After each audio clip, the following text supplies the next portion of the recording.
I was giving a speech, taking questions, and just like this. And somebody asked me this question. They said, hey, you've won all these best place to work awards.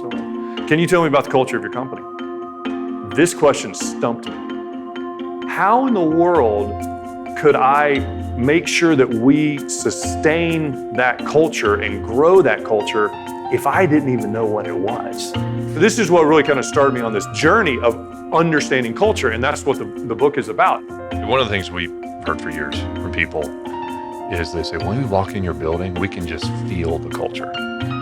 Yeah. And I remember I'm like, what does that mean? The culture of a company is based on the values and beliefs of that group. Why do two companies in the same business, one does one thing and the other does another? Like, how are they so different? What drives that?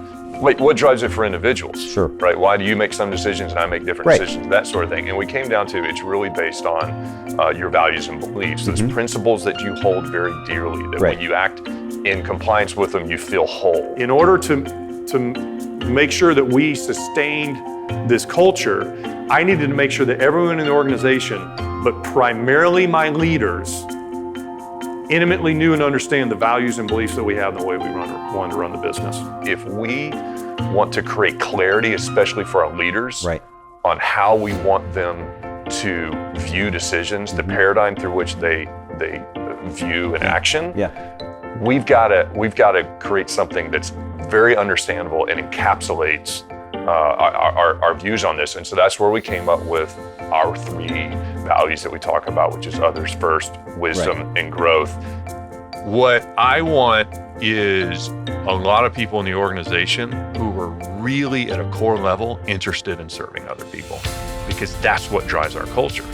And so when we ask people, are they a cultural fit? What we're looking for, like, is this somebody who's really interested in others or is really primarily focused on themselves? Whether you are a CEO and you're building a business, certainly you have a big job to do. But if you're a middle-level manager, you're a team leader, whatever, if you're in a leadership position, you've got the opportunity to really influence and shape the culture of your team. We've got to let go of some of our anxiety about the future and realize that if we focus on our values and applying that decision today, whether it's in our business, in our family, it's in our life, the future's going to take care of itself.